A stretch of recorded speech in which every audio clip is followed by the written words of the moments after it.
Hi everyone, this is Xu-Feng. I'm a professor in the School of Medical, Indigenous and Health Sciences at the University of Wollongong. So today we're going to talk about electroceuticals. As you can see from the word, electro means electrical stimulation, ceuticals means the therapy. So therefore, we use electrical stimulation to treat the disease. So let's see what we have here. Why electrical stimulation can be used to treat a disease? Now first, we have a look at the whole body. Actually, it's made of many electrical circuits. Started from the brain. As we know, the brain controls all the organs using electrical signal. Our brain is made of trillions of neurons. Those neurons connect from one to another to form a neural network.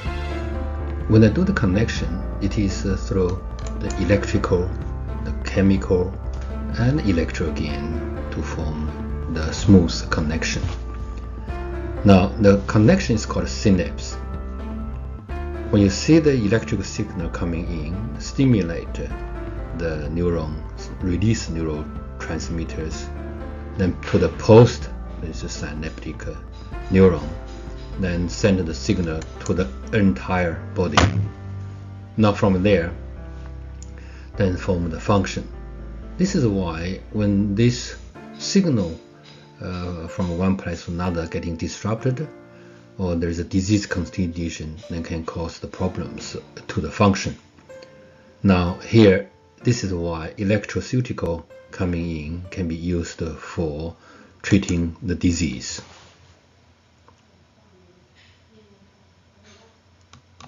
So schizophrenia is a severe mental disorder.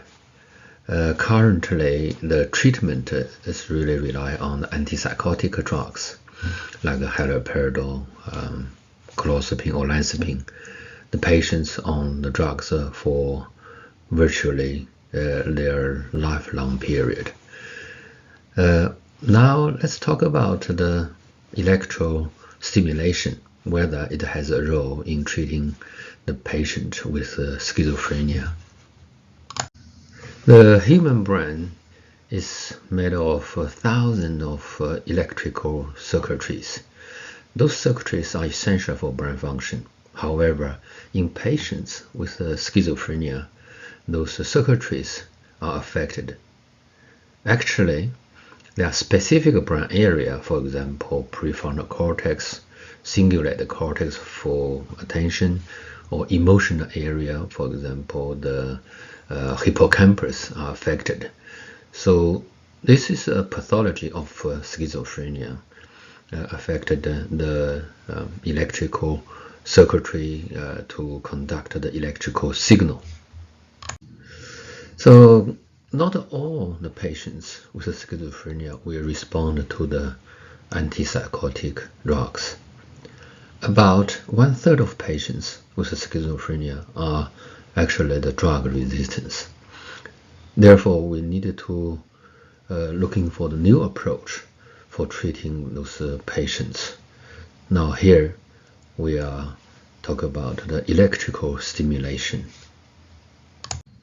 Let's say why the electrical stimulation might help the patients who do not respond to the antipsychotic drug treatment. Now let's look at the pathology. This is a normal brain, normal neurons. Here is the patients with schizophrenia. When you zoom in to see the individual cell, you see here there are many those little dots we call the synapse, which make the connection between the neurons, which is here. However, in patients with schizophrenia, you do not see the similar synapse here. Therefore, they have lost the neural connectivity. By using electrical stimulation, we hope to stimulate those synapse or connectivity re-established, from which we will improve the therapeutic effects for those patients in particular resistant to the antipsychotic therapy. So in terms of electrical stimulation to treat patients with schizophrenia, it's still in its early phase. There are two major directions. One is the non-invasive, another is invasive method.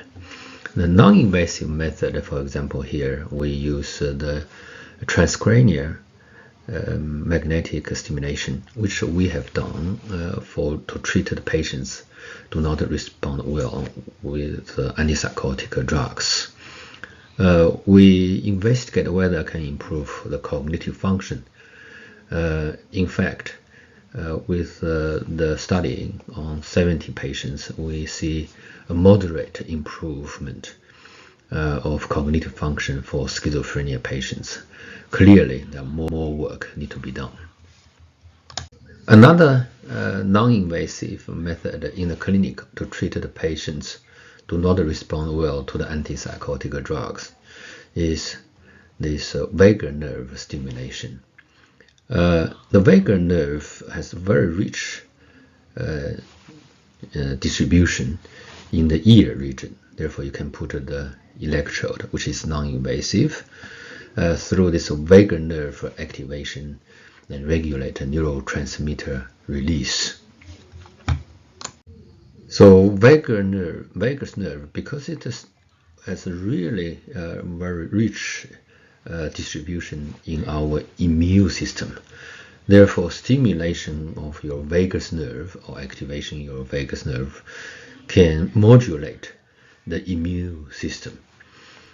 Because the patients with schizophrenia always have the low grade of inflammation, keep damaging your brain cells. Through this electrical stimulation, researchers have found out can reduce inflammation, reduce the damage to your brain cells. The deep brain stimulation is an invasive method to stimulate a particular part of the brain using electrode, which is connected to electrical pulse generator. So this kind of work is still in the very early phase in terms of treating schizophrenia.